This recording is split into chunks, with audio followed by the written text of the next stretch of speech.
Oh, I remember coming here first in the winter when the house rose from the snowy park like some sort of vision, beautifully constructed in a Palladian style with a rotunda at the top, an Italian window there over the main facade. It is a wooden house. It's built of logs with a plank siding, which allows for certain architectural details. One of the balconies there, which fronts the main hall, the ballroom, we'll call it, on the second floor. The ground floor was used mainly for service rooms, but the ground floor also had the main dining room.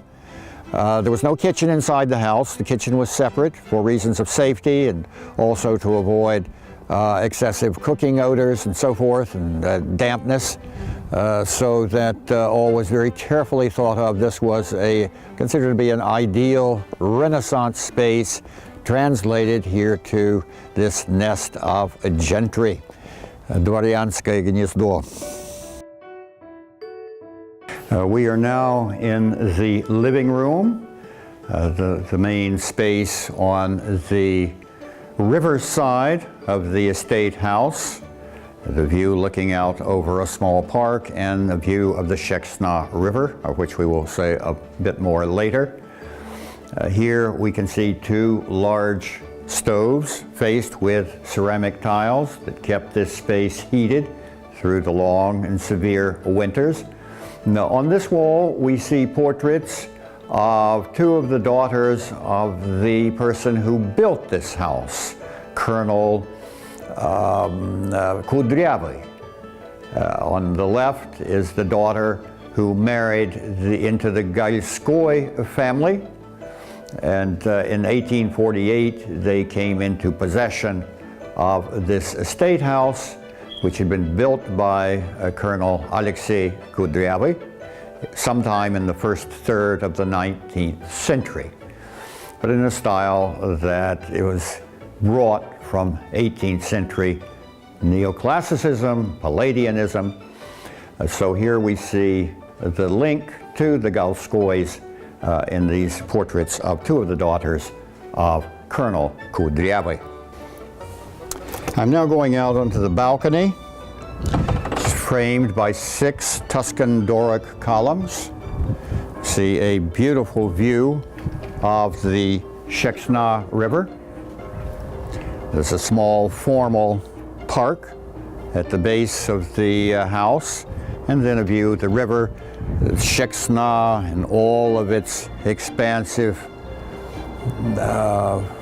view connecting to the Volga River, a sense of the estate within the grand landscape of Russia itself. A remarkable setting of this house, beautifully chosen. Of course, the level of the Sheksna was different in those days. It's now increased because of the creation of a system of canals and dams. Nonetheless, the view here would have united the estate with all of Russia. There's a sense of enormous space.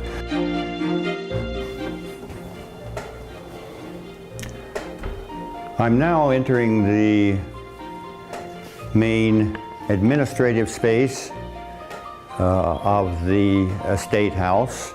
This would be the room where the owner of the estate, Nikolai Galskoy, his portrait on the wall, where he would receive workers or other people with whom he had business. Accounts would be settled here. And here we're standing in the study of the owner of the house. Again, we can see the bearskin on the floor.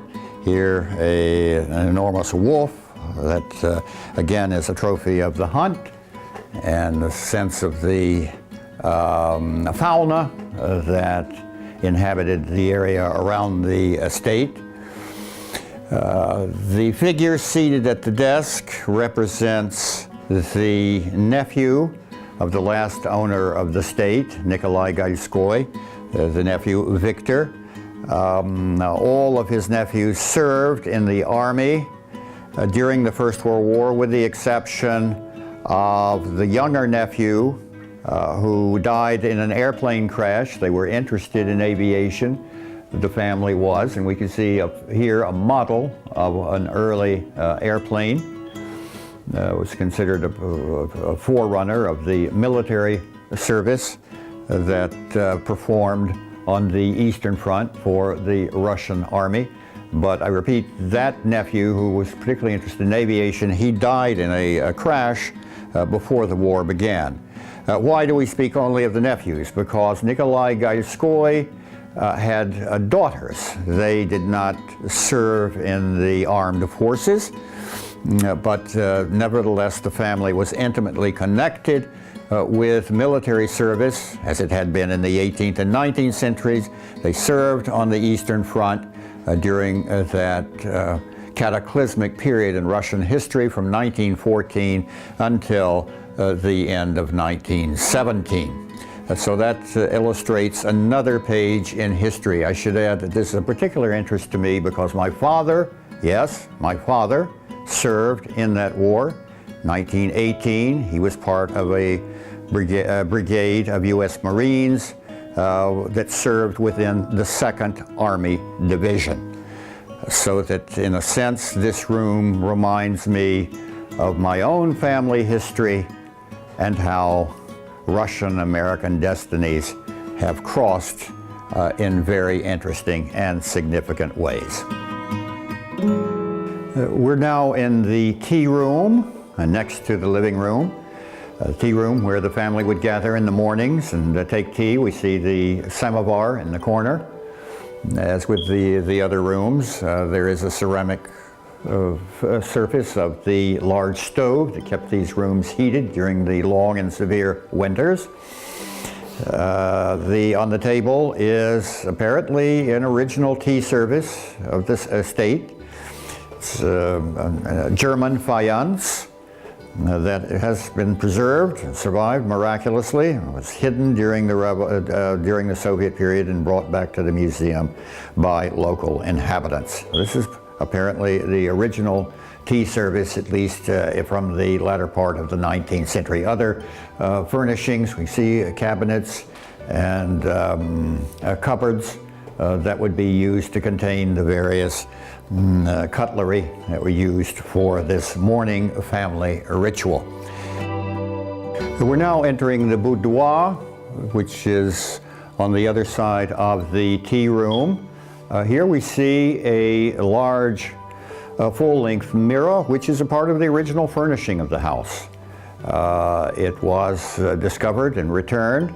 It would date from the late 19th century, as does this wardrobe, also a part of the original furnishings of the Galskoy estate house, returned now to its former domain.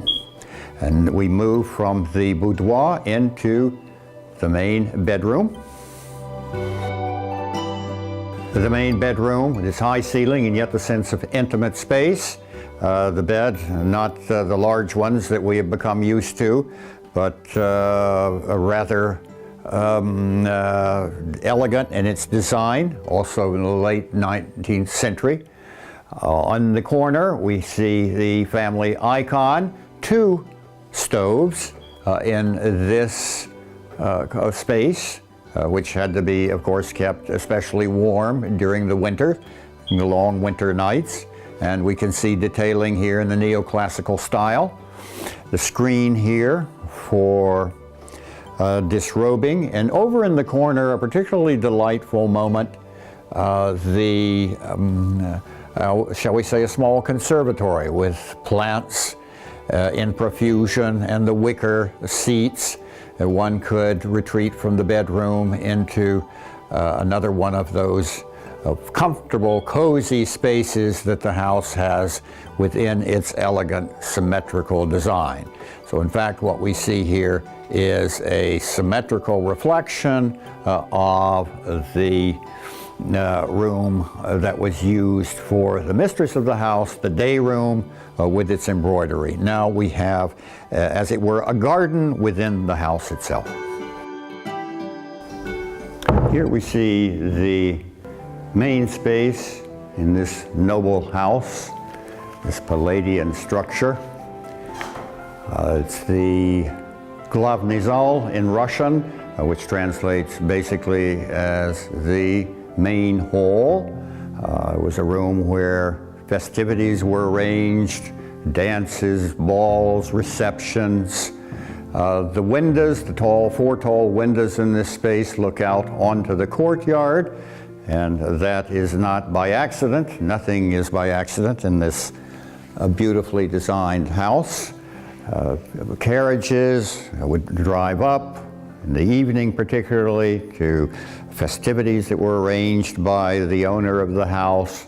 The windows would be brightly illuminated. It would be this sense of, again, of the festivity, of the hospitality of the owner of the house.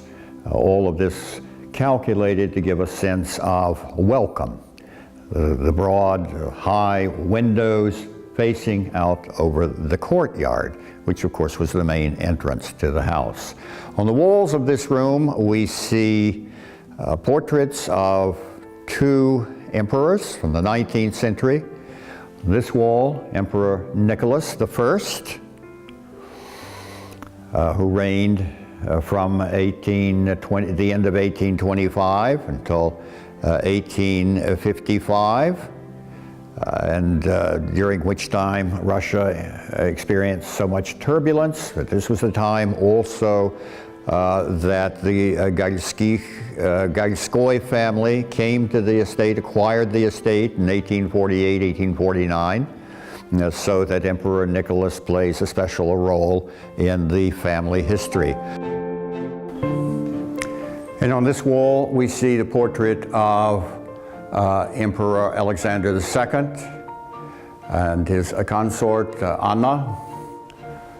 And during his reign, the serfs were liberated in 1861, ushering in a new era in Russian history. On the piano, we see a family album, portraits of the Galskoy family, gathered over the years. The descendants have dispersed after the Bolshevik Revolution in 1918. They dispersed. Some remained in Russia, others made their way as far as the United States, but they've been able to gather and over the past several years at this beautifully restored state house, and have had their photographs taken in this environment and have left them there for guests, so that a sense of continuity remains in this house museum. We look around from the porch. We see the courtyard, but also service buildings, a few of which, including the barn over in the corner there, actually date from the 19th century, beautifully preserved example of estate architecture. The barn itself has a veranda, and various other buildings were built at a later time, but there is still a sense of the fact that this was a living, functioning economic unit. People lived here, there were sheds, there were barns. All of this is also a part of the museum, and some of it has been preserved. Yes, it's not by accident that I chose a photograph of this facade of the Galskoy Estate House for the cover of my recently published book on the Cherepovets region. A beautiful winter view taken some 6 years ago with already a heavy covering of snow, a birch tree in the foreground, one of my favorite photographs of the house. And we see here on the corner an edge of a modest wooden shed that gives us an idea that this was indeed not just one grand isolated monument, but a structure among many others in this functioning estate.